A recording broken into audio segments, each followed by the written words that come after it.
The moment of victory, the moment Christ ultimately shows us what kind of king he is when he's weak and vulnerable, when he's nailed and naked on the cross. What looked like defeat was actually victory. Well, today we've got an inspiring guest who's going to share with us how he found strength of Christ through weakness in sport. We are the Varsity Catholic Podcast.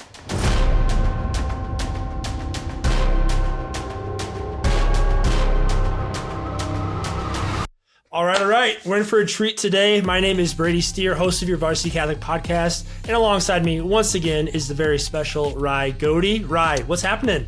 What's up? Good to be back.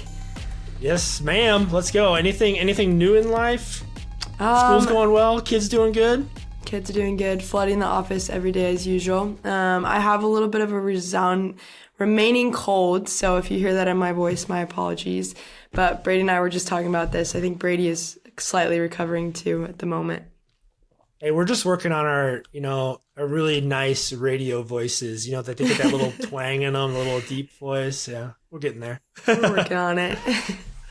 I love it. We're doing good. Well, how about you? Anything new with you? Not too much. Living the life. I mean, we're rolling with this thing now too, so it's just becoming a part of the weekly flow for us. So I love it. But without further ado, joining us today is a friend, a colleague, and honestly one of the boldest first-year missionaries I've ever encountered. Shoot.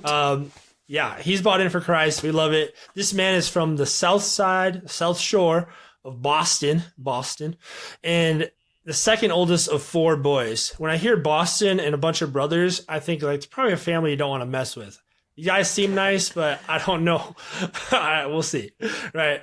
He shared with me once they also have a husky who once got out and they had to chase for like 3 hours because she bolted out of their house, ran through farms and marsh and all this stuff. Eventually caught her, but really a friend caught her for him, but just a fun adventure there. He played football and eventually lacrosse at Williams College. It's an honor to welcome Ian McCarron. Ian, what's happening, man? What's going on, guys? Thanks for the introduction, Brady, and I'm really grateful to be here today, share about my story, my testimony, and how I found Christ partially through sports and partially in meeting my own weakness, finding Christ there. Love it. Right, you and Ian know each other a little bit too. How'd you guys meet? We do. It's coming back as Ian's been on the podcast, but I think it was at training. This past summer, I believe, and where we were playing a sport of some sort, right, Ian? Yeah, we were throwing football with a mutual friend of both of ours, Griffin Burt, first-year missionary. Shout out, Griff. Got to know each other in Ave Maria. Yes, I remember playing football, and you were recovering from some sort of injury, right? Hip surgery, yeah. Hip surgery. That's right, because you couldn't be involved in all the rec and stuff, right? Yeah. So you were probably just itching to play something. I was watching, yeah.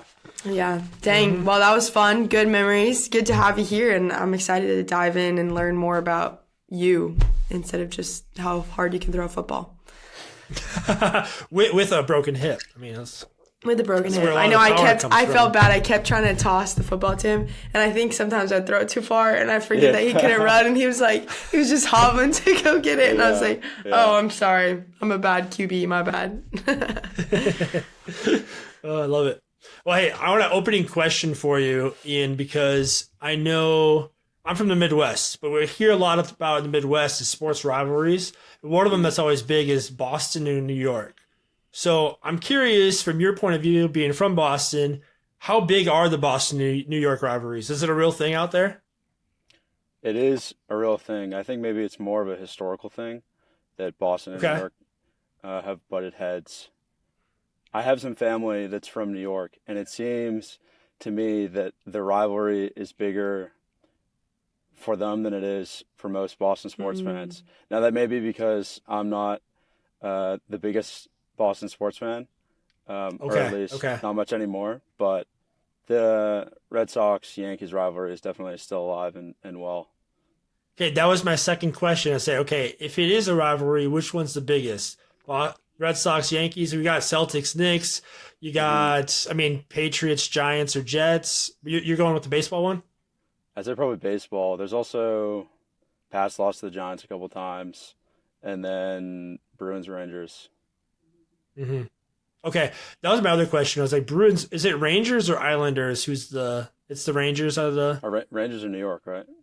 Yeah, I but think. so is the New York Islanders. Right. I don't know. Yeah.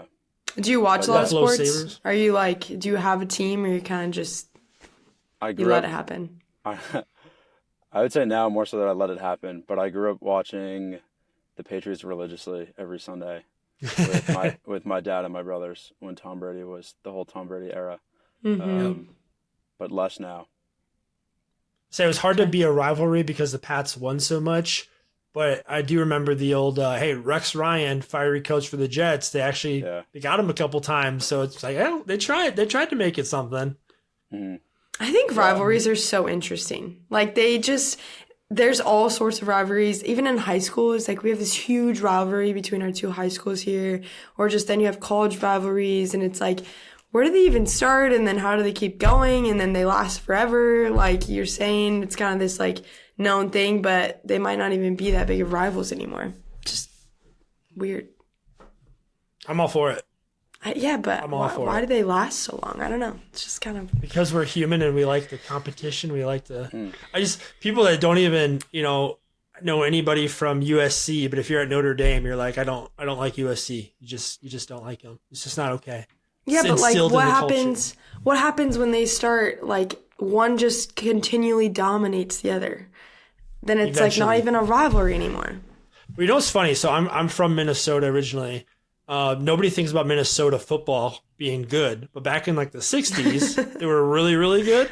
And so they won like a certain amount of national championships in the 60s. And they had this rivalry with Wisconsin, and Minnesota was like crushing them in the numbers. But then over the past like 25 years, Wisconsin football's been way better than Minnesota until recently again. And so you wouldn't know this, but Minnesota football actually has like 4 or 5 more wins over Wisconsin than Wisconsin does, just because of the history of it. So even if a team dominates for a while, it's like, hey, there's hope. We're coming back. We're coming back to get you. Yeah. Gives them something to work for, I guess. Okay. Well, to wrap it up there, I was gonna say probably Red Sox Yankees is probably the biggest rivalry still. You're kind of affirming that for me, so I'll take that as a win. I'm thinking of like David Ortiz, Mariano Rivera, just all those big names, Derek Jeter, just going at it in the playoffs. Yeah. Do you have any memories of those? You mentioned the Patriots growing up, but Yeah. the Red Sox games? With the Red Sox, not the Red Sox specifically, but the Giants Pats comes to mind because, like I said, my dad and my brother's big Pats fans in my youth, and my dad went to the Arizona. I think it was maybe 2007, 2008, when the Patriots lost to the Giants in Arizona, and then my brothers and I were able to go to the AFC Championship 2012 at Gillette Stadium against the Ravens, which was a huge game. And then that sent them to the Super Bowl against the Giants, and we lost. So those were some fond but unfortunate memories of that Trauma. rivalry. Yeah. Hey man, you got to live it though. That's great. I love it. Awesome. Okay, so when did you first start getting interested in sports? I picture you and your brothers on a street playing hockey with a tennis ball with garbage cans. Is this a fantasy in my head, or is that pretty accurate? No, that's real. Oh, We even Love as it. recently as COVID, we were out there with tennis rackets and no net, just hitting the ball back and forth. But yeah, that's my great. my brothers, like you said, Brady, I'm second oldest, one older, 2 younger brothers that are twins. And so growing up, we were always playing something together, tennis or street hockey. So that was really my first introduction. But I started playing organized sport in 4th grade when I started playing football because my closest friend was playing football in the town over, and I loved watching football with my family. So I decided to sign up for Pop Warner. I love it. Well, take us from there. So you started in Pop Warner. Yeah, get us through your athletic career, and then if you want to tie in how you found faith in that, go ahead. Yeah, sure. Yeah, so 4th grade through, when was my injury? Well, so 4th grade was my first year of football, which is pretty young for like full tackle football. And so I immediately fell in love with it, and it just became my favorite thing. Like my mom talks about how I used to put out, I used to like line up my uniform at the door and as a mannequin of a guy. So everything was ready to go for practice and football. And I just became infatuated with it.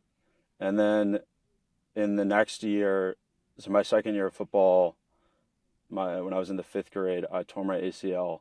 Oh, ACL meniscus repair. you tore your ACL in 5th grade? I did. I tore my ACL in 5th grade. So it was ACL meniscus repair. I forget specifically how old I was, probably 11. And that was difficult. That was like the first sport setback that every... Too young for that, man. Yeah gosh. I was definitely young. So that was unfortunate to have gone through that. And it was a longer recovery than normal. I think usually the ACL meniscus tears. Ry, did you do that recently? No, thank God. That's my like worst fear. But I believe it's average like year recovery, usually 9 to 12 months. Okay, I thought I remembered maybe somebody else at training. Thank God. That's my worst fear. Just dealing with ACL meniscus. Yeah. So it usually takes about a year. Mine was almost 2 years with some complications. So that took up until the majority of late middle school, no sports really. And then lacrosse was also in the picture because my younger brothers had started playing in our town. And also because of my area, Cohasset, Massachusetts, lacrosse is incredibly popular. Even probably the most popular sport for guys, I'd say, is lacrosse. It's just taken off between club lacrosse and really good high school lacrosse teams in Massachusetts, in the Northeast generally. And so I played that kind of intermittently. Like I would pick it up for a year as a kid and then kind of drop it for football. And then everything got messy when I had the ACL repair. And then now getting into 8th grade, I think it was 7th or 8th grade, I found my way back to football, and I was wearing like a huge brace. And you have like a sorry. I just imagined it's like a club. Yeah, it's literally like a club on my leg. And I hadn't fully grown at that time. I remember my shoulder pads were huge, so it was like I was super top heavy, and then I had this club of a leg on. We need a picture of this. We're gonna put, when we advertise this episode, we're gonna start with that as your cover photo. Yeah. So that was getting back into sports.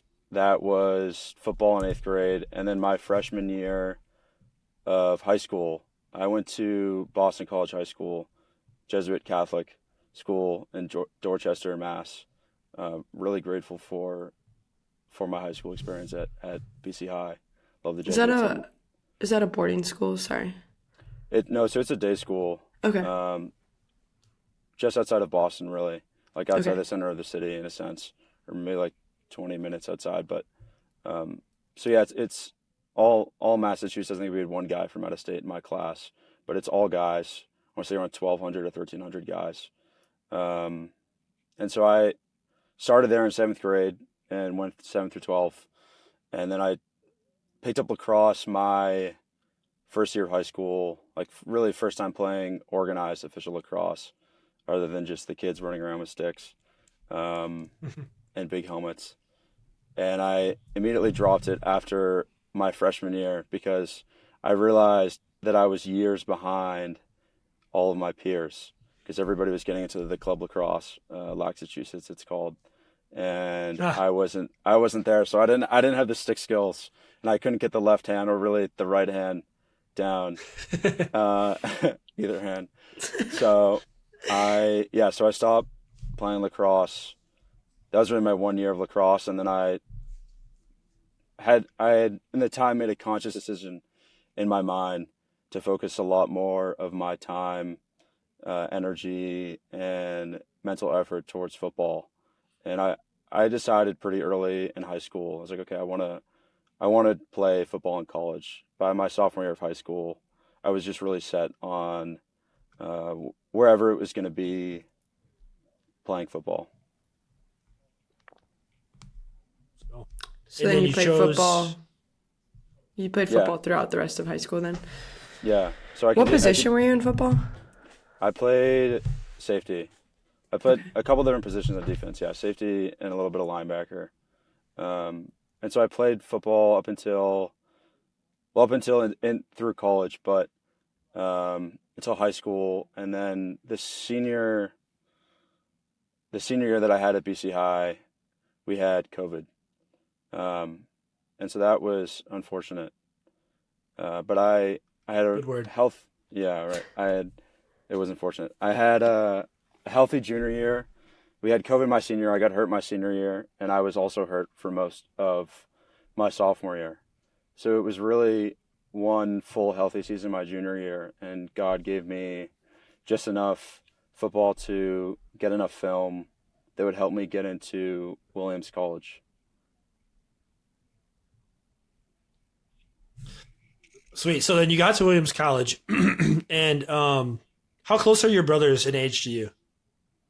My older brother, we're not too far apart. My older brother, Quentin, is 25, I believe, recently turned 25. And then my two younger brothers are twins, and they turned 21 this past spring. Okay. So I just turned 23. So, yeah, we're all right there.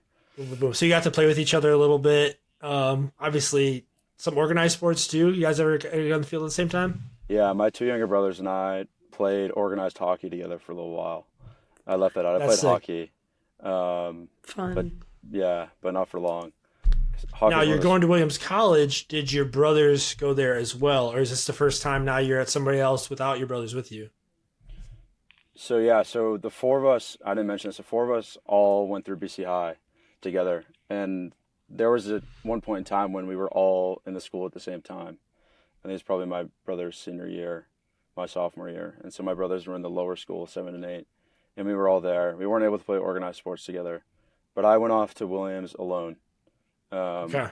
Yeah. Okay. So that was a big transition for me, and so Williams is D3 NESCAC, New England Small Athletic Conference, and football helped me get in. It's the D3 deal where you apply for academics, but with athletics you get a boost in the admissions process, right? So I was fortunate and really blessed to have had that help and get into Williams.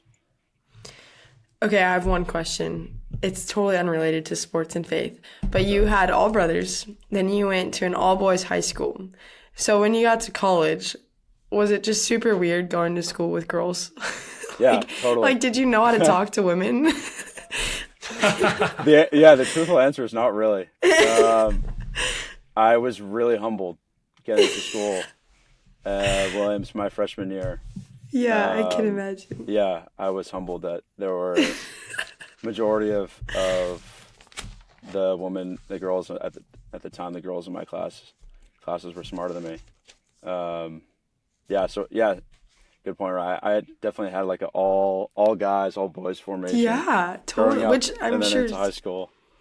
Yeah, which obviously is probably a huge part of your story. Is just like learning, being around boys all your life. But back to your high school, I just had to ask that because that's crazy. But being at a Jesuit high school, was that kind of where your faith started to come into the picture, or your family? Maybe when did faith really start becoming a choice that you made to have a part of your life? Great question. My personal faith wasn't always a part of the picture. Christ was always a part of the picture, because my parents made an effort to raise us Catholic. Of course, having gone to a Catholic high school, but I got my sacraments at the regular standard, like second grade, First Holy Communion, and so I was raised going to Mass on Sundays. But for me, it was never something that I strove for. I was definitely more focused on the worldly stuff until I got to college, and that's where my encounter with Christ really happened. Was my freshman year of college, but. Yeah, in high school, it was more of an intellectual formation, in a sense, maybe a little bit of a spiritual formation, in a couple different classes, and I did the Jesuit Kairos retreat my junior year, led it my senior year, which is just an incredibly special retreat. And so, towards the end of high school, I was yearning for Christ, both because I had a lot of injuries. Like I said, I started football in fifth grade with an ACL injury, but didn't repetitively through high school. I had repeating injuries, like only one healthy season. And then when I was in eighth grade, I was diagnosed as a type 1 diabetic. So just consistent setbacks at a younger age that I was definitely, by the time I got to the end of high school and the start of college, I was yearning for something deeper in my life. My heart was raw, and I didn't really know that I was looking for Christ. I didn't know that I was searching for God necessarily, until I got to school and recognized that I needed God and I needed Christ. And having had the Catholic formation throughout my life, again, more cultural than spiritual, I knew I needed the spiritual aspect, and I knew I needed God in my life because life had just gotten very difficult for me. And so that really occurred my freshman year in Williamstown. Okay. So not that you didn't have enough already. We're talking about freshman year, and then you're playing throughout college. Was there any more setbacks throughout college that forced you to strengthen your faith, or where you found your identity more in Christ than in sports or academics or anything? Definitely, yeah. God, it wasn't I got to school and found Christ and things took off from there. It was like this continued formation, and God clearly wanted to continue, as he is every day with all of us, but at that time was really forming me and preparing me to do focus and to become a missionary. Because when I got to school for my freshman year, a couple weeks into the August football camp, I tore my labrum in my shoulder, my left shoulder. And so that was the start of college for me, was walking around in a sling. Walking around in a sling. Like I said, humbled in my classes. And I was also an Accutane at the time. So it was a very difficult time for me. And having come from high school where things were fun, and it was that summer of doing grad parties with friends and being so busy all the time and distracted, God really isolated me at that point, and things got very difficult. And that was when I had my surrender moment, my freshman, I think it's in Focus called the 5 o'clock moment, surrender moment. I had all these things that were bubbling to the surface, as well as coming into school in this difficult place. And like I said, being very distracted at this time, the high school fun, summer grad parties, never not having any stillness in my life to reflect on where I was at, and the burdens that I was carrying from high school and these injuries from sports, and just that continuous mindset of no, I need to do more. I need to do more. I need to work harder, was where I found myself, and never giving myself grace, never giving myself rest because I didn't have Christ in my life. And so there was no reason to rest, right? I didn't have that assurance of faith, hope, and love. And then I got there for my freshman fall, and I needed God. And having had the Catholic formation, I knew that it was Christ that I needed. And to put it plainly, I had always known of Christ, but I never knew Jesus personally. And that was where I was at. And so one night shortly after my surgery, I really reached the end of myself and went to the chapel at Williams College and had my first intimate conversation with God, probably my first and most humble conversation with God, where I was just looking at Christ on the cross and telling him honestly where I was at, and that I desired him in my life, and that I wanted to know him, and then also a giving of myself and accepting whatever plans he had for me. And so that's in my mind, I can point to that moment, and I remember that moment. But of course, it doesn't stop at that moment. Or you can't just turn to God and accept Christ in your life. You have to work at your salvation, and you have to grow in your relationship with the Lord every day. Pick up your cross daily and follow me. And so that was the point that I can turn to when I desired Jesus and I desired to be a disciple of Jesus, and the world became a little less interesting to me. And the Lord continued to start to form me. He put the right men in my life who are my closest friends, some of my closest friends today, my brothers. My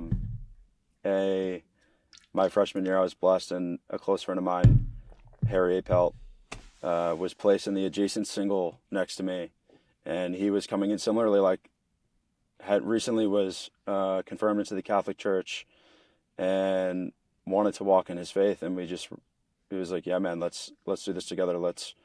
Let's pursue God at a school where it seems like a lot, not everybody, but a lot of students want to go the other direction. Let's walk this walk together. And so Harry was and still is such a blessing in my life. And we started pushing each other in prayer, reading scripture and getting to see, what does this actually mean? What is the gospel actually about? Going to mass on Sundays, which had been a part of my life as a kid, but now it had a new meaning of sitting there, really contemplating, meditating on the cross, and taking what I was growing in and learning it in scripture and in prayer. So to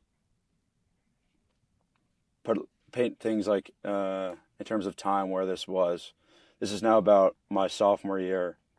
And around this time, God really started working through me, because I was opening myself more to grace and growing in my relationship with the Lord. So coming back from my sophomore year, I really felt a desire to start a men's Bible study on campus and to take what I was growing in and share it with other guys. And so I did just that my sophomore fall and started what was called Men for Christ at school. And it was so incredible because I realized how many other guys at Williams College were walking the walk, or striving to and trying to. And so we had some really great men in there, and we pushed each other. And that was my first experience, both being part of really and leading a Bible study, was my sophomore year at Williams. And I noticed a couple of things. First is how important it is to have a group of strong men in your life who are running after heaven. And then the second thing I noticed was that I really enjoyed leading a Bible study, and that I'm pretty good at it. God has given me the grace to lead a pretty good Bible study. And so I was like, well, I didn't know at the time that he was, forming this focused missionary thing. Because you didn't have Focus at your college, correct? It doesn't sound like it. Okay. I had no idea what Focus was until my senior year. There. Yeah, right. And then as well, my sophomore year was a very necessary transition and deeper surrender to Christ. And I tore my labrum in one of my hips in football. And then I was healthy enough for my shoulder coming back for my sophomore season.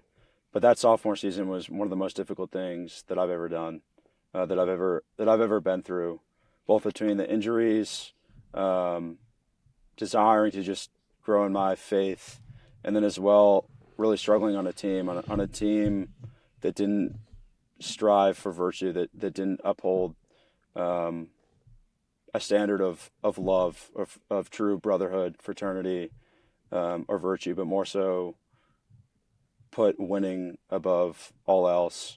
I really struggled on that team and felt like I was alone. And I recognized it was time to let that go in my life. So after my sophomore year, summer going into my junior year, I quit football. Wow. So you're having this internal transformation where you're going through all these stuff internally, and you're starting up this men's group Bible study. At the same time, the team's going the other way, and you're like, Yeah. It's just things are starting to separate a little bit. You're still a sports guy, but you're like, I can't. Yeah, I don't want to do this anymore. I don't want to be a part of this anymore. And it sounds like it wasn't because of like really, I mean, your injuries helped shape that, but it wasn't like I'm just tired of fighting injuries. It was more so like Brady's saying, like this internal, it wasn't about the injuries, or it wasn't about just not liking the sport anymore. It was truly just this choice of wanting to live a different lifestyle. Yeah. Yeah. Well said, Ry. There was a huge part of me that wanted to continue to play football. Like when I made that decision, it was one of those decisions where like 4 or 5 days out of the week, I woke up and was like, that was the right decision. But then there were a couple of days where I woke up my junior fall and was like, I wish I could play football. And when you were, go ahead, Ry. When you were kind of thinking about quitting football, was that something that you were bringing to prayer a lot, of like asking the Lord, is this something you want me to do? Kind of what, if you don't mind walking us through a little bit of that, of like, I'm sure that was a big kind of like you said, there's 2 days of the week where you're like, oh, I just want to play. It probably felt like a huge sacrifice to give that up. Was that something you felt like the Lord was asking you to do, or something that you were kind of just convicted in and of yourself? Does that make sense? Yeah, it does make sense. Looking back, it was definitely something that God was asking me to do, but I didn't recognize it at the time because I didn't have a consistent prayer life. I didn't spend enough time in silence with Jesus every day to recognize that voice was his. At the time, I noticed like the natural flow of events and like, okay, I need to let go of this. But I didn't know that it was Jesus at the time who was asking me to entrust it to him. And give it to him. And so I did. And I let it go, and I found a lot of freedom in that and letting it go. And it doesn't mean that it was easy. Like a lot of athletes, almost all athletes, it comes to an end at some point. And so all athletes go through this at some point, whether it's quitting your sport prematurely or when it's time to hang it up. But yeah, I did recognize, I think, like, I did recognize that what I had found in Christ was better than a lot better than what I was giving up. Yeah, but I hadn't really had that deeper transformation yet that brought me to be a focused missionary. That was still to come.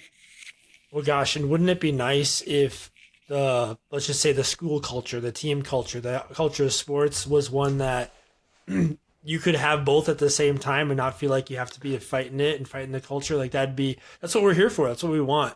You're telling the story. I had to pull this up because it makes me think of it's a famous Bible verse from Paul, but I just want to, it seems like it relates well to you and your story. And I just kind of want you to kind of ask a question like, hey, do you connect with this Bible verse? And like, does it hit you in any way? So it's the, therefore, that I might not become too elevated, a thorn in the flesh was given to me, an angel of Satan to beat me, to keep me from being too elated. 3 times I begged the Lord about this, that it might leave me. But he said to me, my grace is sufficient for you, for my power is made perfect in weakness. I will rather boast gladly of my weaknesses, in order that the power of Christ may dwell in me. Therefore, I am content with weaknesses, insults, hardships, persecutions, and constraints for the sake of Christ. For when I am weak, then I am strong. I'm thinking with you, man, it's like you started your football career, with with the ACL tear. You started high school with the labrum tear. You started NST with a hip surgery. It's like you're starting everything with these injuries, but like through those weaknesses, God has given you this platform that you're at now. I don't know, do you connect with that verse in any way? Definitely. Yeah. Yeah, I love that. St. Paul, strength and weakness. Certainly. This deeper transformation that I haven't gone into yet is really encapsulated by that verse, finding Christ's strength in my weakness particularly. And this occurred my senior year. And a second ago I talked about like letting go of football or entrusting it to the hands of Jesus. What I had never experienced, but experienced my senior year is like when God asks you to give something up, he will return it to you in a different way, 10 times, a million times better than you could have ever imagined. God is so incredibly faithful, but I didn't know that at the time. Like I thought I was just done with sports for good. And so I honed in super on like academics and finding a job and just became crazy obsessed, and idolized that whole process. I was like, okay, well, football is out of my life. That's the next thing. And so God continued working on me. And then coming back from my senior year, and I graduated, I'm a first year missionary, like you said, Brady. So I graduated spring 2025, 2025, this past spring. So this isn't too long ago, my senior fall that I'm talking about. But I recognized that I got back to campus for my last year of college and realized that I was not the man that I wanted to be. And that I was in a bad place, to put it plainly. I was in a bad place. Like I had really fallen back, and fallen into sin, and I was far from God again. And I looked around and really noticed that it was like a fork in the road for me that was like, okay, a big transition is coming up in my life. I can either wait for that transition to come, which is the end of college and the start of like professional or adult life, or I can really put a lot more than I have on Christ, and do something radical for Jesus and grow my faith and do what I really felt convicted he was asking me to do, which was to become a part of my school's lacrosse team. Because, and I can't really explain, or I understand now looking back why God asked me to, or think I understand, but I can't explain like what that was like. It just was a sense of knowing greater than I've ever had about anything in my life. It was just the wisdom of the Holy Spirit. And it was made so clear to me that God wanted me to step out in faith and be a part of a great group of guys that I noticed that was the lacrosse team at my school, and share my faith with them, because I had noticed a lot of virtue on this team, and a group of guys that understood what it was about. Because I noticed love between these guys, and that they wanted to win, but that wasn't above like doing the right things and caring for each other. And also I noticed that a lot of these guys came to, like, a lot of the lacrosse team was in the Bible study, the Men for Christ Bible study, when I was a sophomore. But getting back to campus, I just turned to God and I was like, I need you in my life. And I like, what is it? Like, please, Lord. And I just received that grace that was like, I want you to do this. I want you to step out for me. And I was like, okay, this is this is what you're asking me to do. And the reason I laugh is because you may notice there's a big gap in lacrosse there from when I was in, when I was in. It's a plot twist, man. You said you were done with sports, and all of a sudden you're playing lacrosse when you did that your freshman year of high school. Like, what? Yeah. And then I must be an easy sport. I don't know. Seriously. It's not. To put it simply, it's not. No. A lot of wall ball practice, I can imagine. A lot of wall ball. Yeah. So I made that decision. I went in to talk to the Coach McCormick, who I'm so incredibly grateful for. And I went and explained to him. First, I had a sense that I was in the right place, and I just went in, and I didn't say like God's asking me to be here, but I just shared like I want to share my faith with this team, and I see what you have is special. And I knew I was in the right place because Coach McCormick looked back at me and he was like, what number do you want to wear? And so I just was immediately welcomed and embraced into this culture of men. And I just got goosebumps. That's great. But it was also, there was an element of it that was like, okay, wow, like he's giving me a jersey, but I haven't stepped onto the field, and I can't really catch and throw because it's been 7 years or however long it's been. So Harry and he's like, dude, you're gonna do this. You're gonna do it. So we went to the wall one night in like last September, probably a couple days before their fall ball started, and he gave me his old stick that had a terrible baggy pocket, and we were there with some balls, and it was a moment of just grace where I was like, I can't explain it, but this is exactly where I'm supposed to be. Like, I just feel God's presence, and I've never been more sure that like this is it. And so I started just hitting the wall. Right hand was pretty terrible. Left hand was worse. But I just would go to the wall, and I would wake up in the morning and go hit the wall. And here's where it happened, right? With waking up and hitting the wall, I would also go to mass in the morning, because I knew that the strength that I needed to do what I wanted to do and do what Christ was asking me to do would only come from him. And so I would wake up and go to 7 a.m. mass, which was the daily mass offered in Williamstown, which is a very, very small town. So there's one daily mass. And I would wake up and go to mass. And that was the first time, like, daily mass had never been a thing. I actually was like, I didn't know you could go to mass every day. Like, this is pretty cool. Wow. Yeah. And receiving the Eucharist every day was just has changed my entire life. And I tell like every guy who's Catholic, I'm like, you going to daily mass? Like, go to daily mass. Wow. Because our Lord in the Eucharist has changed my life and meeting me there every day since my senior fall. But yeah, so I would wake up, hit the wall, and go to daily mass. And it was literally like the fall ball started, and I was just kind of like, where am I? Like, this is insane. These guys have all been playing lacrosse their whole lives in club, and I'm just kind of showing up like, I want to be a part of this. You guys are awesome. Let's play some lacrosse. But like, I would go out to practice, and I'd slowly and gradually get better and better at playing lacrosse and throwing the ball.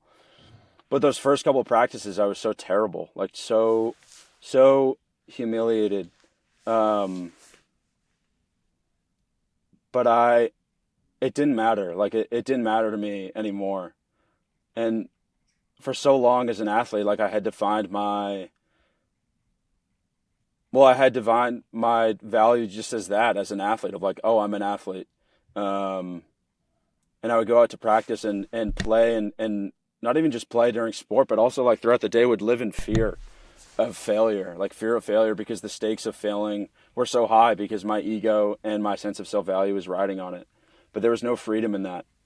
There's no freedom in life generally without Christ, but there's no freedom in that mentality of pursuing sport. But this time it didn't matter, because I just wanted to be there to tell the younger guys, like, to tell, and then also demonstrate in my actions exactly that, like, you are loved,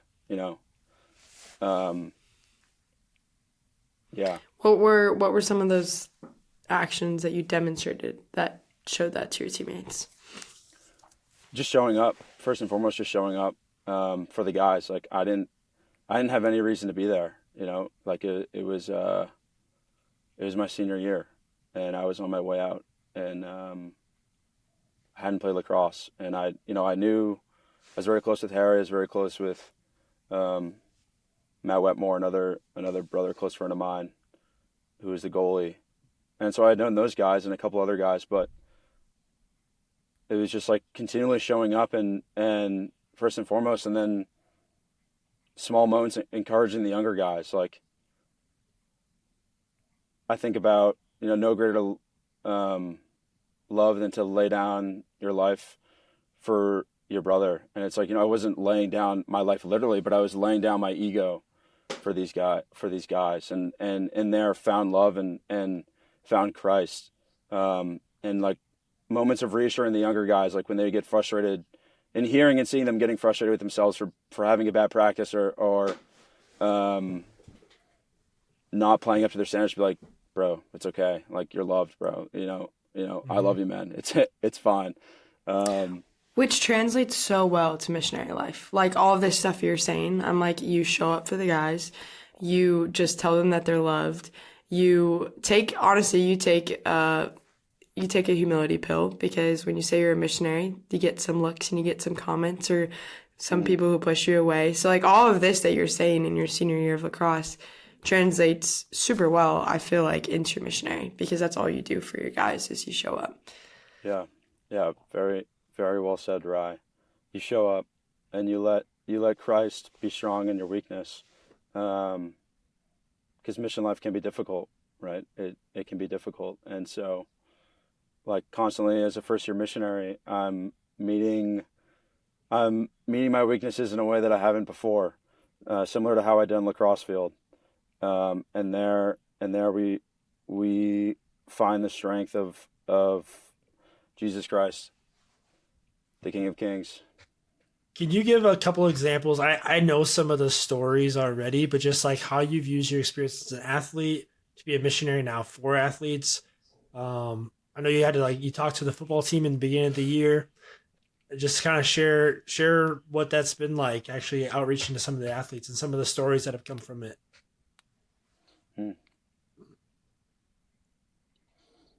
I've been able to go out before the teams, and that's been the main way of like making first contact, is sharing my story, or as much as time allows for, before the guys. And I'd say a situation that has happened this year that I certainly see God working through my story was one of my guys, who I won't name just yet, just because this was a recent decision, made the decision to step away from his sport, and he felt like his sport was no longer serving him in his life, and then also because he's really hungering for God and wants to know. He told me, he's like, he was raised Muslim, and he said he was raised in the Islamic faith, and he said, I want to know, I've always known God my whole life, but similar to me, like, I know who Jesus Christ is, I don't know him. For him is, I know who God is, but I don't personally know him. And so being able to walk with him in that, both in like, hey, I've met him, it's Jesus Christ. Let me walk with you and show you the greatest joy that I've ever experienced and that I've found. And then also help him walk away from his sport and, be with him and pray with him and encourage him in making that decision to walk away. And, that's been worth it. In other instances, for example, like seeing some of my guys who have had some injuries this fall. One of my guys on the football team had an injury, and I just sensed and saw his frustration. And being able to have a conversation and sit across from him and be like, look, man, like, I get it. I've been there X amount of times. And being, not just saying it, but knowing, like, because of having been through this thing with football and lacrosse, like knowing in my heart of hearts, like, there is reason and there is purpose behind this injury that you can't see or that you can't understand. And like, I'm here at Carnegie Mellon. It's a testament to that. Yeah. So being able to have these moments and share this with the guys has just been invaluable. If that's the right word. Ryan, I know you probably have another question. I'm just connecting in my brain, like, all right, if you don't have these injuries, you're right, who knows if you're, playing at Williams College, just once growing up. Now you're at Williams College, if you don't have these injuries in the culture, you don't step away and find yourself in Christ more. If that doesn't happen, you don't start a men's group. If that doesn't happen, you maybe don't join this lacrosse team because you're not listening to God, or you don't give yourself time to do it. You don't join the lacrosse team. You don't join in the brotherhood. You maybe don't join Focus. You don't join Focus. You're not at Carnegie Mellon now. All these guys and athletes you're working with there may not be having these spiritual conversations. Yeah. It's just amazing how it's like crappy injuries and situations, you turn them to God, and now he's using them for good, literally right now today. Yeah, exactly. In our humanness, we always expect and desire like grand miracles and signs from God, but he works down to like the very littlest of things, right? These little, like, oh, you missed that, so you end up in this situation, or like I was at Seek where I encountered Focus for the first time because I was dealing with like Achilles tendonitis from fall ball lacrosse, and so I had a boot on, and I was home, and it was December break, and I went to mass at the parish over from my town where I used to do youth group in high school. And some old friends from high school, and the priest approached me like, hey, do you want to come to this conference that's going on? And I was like, well, I'm already having this growth, this kind of unexplainable growth in my relationship with Jesus this fall. And I'm in this boot. So I'm not like in a rush to get back to campus, so like I'll come to this conference. Why not? And then, then I found myself at Seek, and here I am in Pittsburgh. Here you are. I think that's one of the things we talk a lot about on this podcast is just like you said, Ian, all the little things, like down to the littlest of things. He's in every detail. So it's like the weight room, the practices, the games, the pregame rituals, the early morning, like all of the things. He is working in those little things. And that's been one of the coolest things to be a missionary, and then to watch other missionaries and to hear your story and other missionary stories. Like all of our stories are different, and the Lord uses all of those little things to help us to walk with others.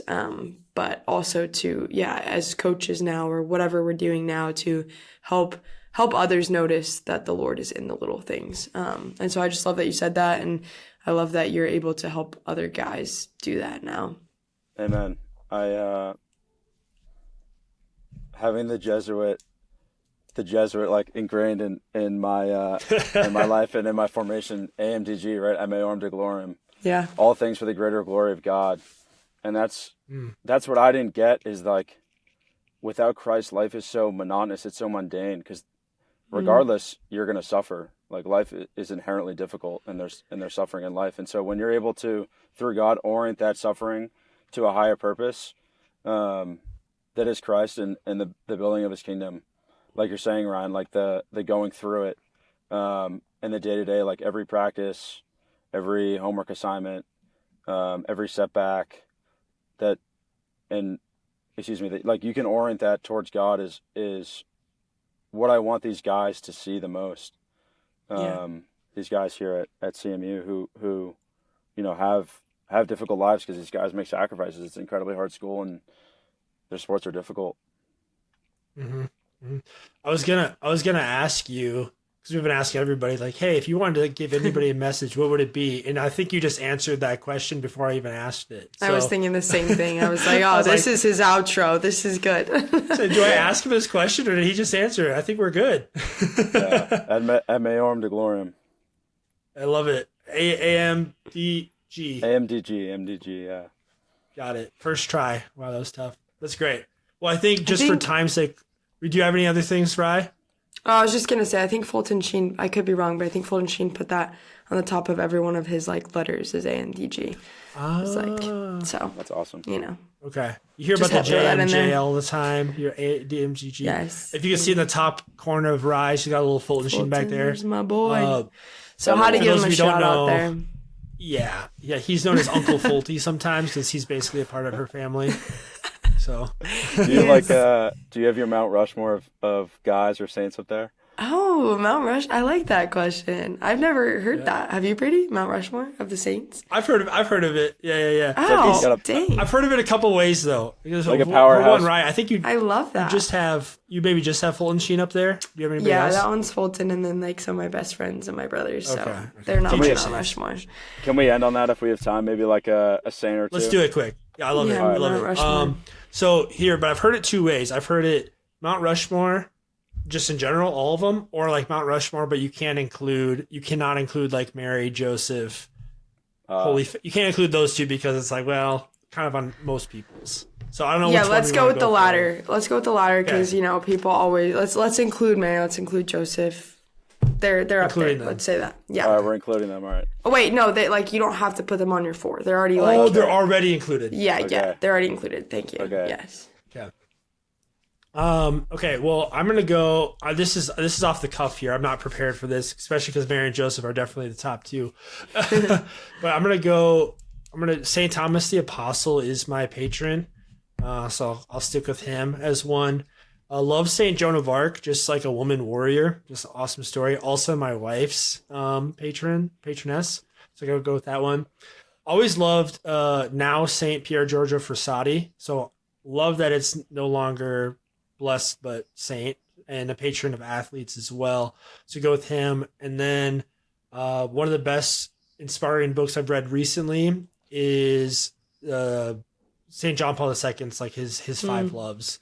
So I got to go JP2 there. So there's my Mount Rushmore. Solid. Ian? Boom. Ignatius of Loyola. Okay. For obvious reasons. Love his story and laying down his True worldly, Jesuit right there. Yeah, his worldly, earthly ambitions for Christ. Padre Pio. Oh, yes. Yeah, Padre Pio. The like in his suffering, I think it's just so beautiful, and the way he humbly bore the stigmata. I don't know if it was Pio or another saint, but like after he died, they're stripping him of his clothes to bury him, and they noticed or found an extra wound that no one knew about. I did hear that. I think it was Pio, but I think you're right. Cool. Pio. I mean, hey, don't be new about it. Like he was taking that, man. Yeah. He's great. offering it up in love. High response. And dude. Okay, Pio, Ignatius of Loyola. St. Michael. That's me. Wait, that's 3. Did I count wrong? Oh, well, Joseph's on there, but you said no. Okay. Joseph. Oh, Mother Teresa. What was it? You did it for me, Mother Teresa. Boom, 5. Nice. Okay. Fulton JP2, and then St. Peter. I feel like mine are just very classics. St. Peter, and then I did have Blessed Stanley Rother, who went to the Mount for seminary, all that stuff, and then he was a martyr down in Guatemala. But I actually had to knock him off because I feel like I need to have a woman on there, and so Mother Teresa is like my next one. So, nice. So there may be a tie. Can there be 5 faces? I don't know, but I forgot JP2. Oh man, we accidentally did that perfectly though, because you both said Teresa, then we both said JP2. JP2. So, yeah, studs all around. Yeah. That's fun. Well, I'm glad I added Pure, because we gotta have one sports saint in here. I mean, it's kind of what the podcast is all about. Do we have a patron for Uncle Folty? Had to be somewhat athletic. Come on. Do we have a patron for Varsity Catholic, other than the Focus patrons? I don't think so. We should get on that. We'll probably say St. Sebastian, St. Pier Giorgio Frassati, 2 patrons of athletes. So we'll go there. Yeah, let's get on that. We got Francis Xavier and Catherine of Siena for Focus. Am I missing anybody else? You say Therese. You said Catherine of Siena. Oh, Therese. Oh, wait. Yeah, Therese. It's Therese and... My bad. Cut that out. Edit. I do that. I do that all the time, though. I do not know why I mix those 2 up. They're not even the same name. I don't know why I do that. Yeah, they're both ballers. Anyways. It's okay. But yeah, it works. Okay. All right. Well, hey, that's going to be a wrap for the Varsity Catholic Podcast today. Check out more of what we do on Instagram at Varsity Catholic. Share this with a friend, share this with a teammate, and make sure to smash those like, follow, subscribe buttons so that not only can you keep up with the content we're delivering, but you can help others realize that there's purpose beyond the game. Always remember to compete well, finish the race, and keep the faith.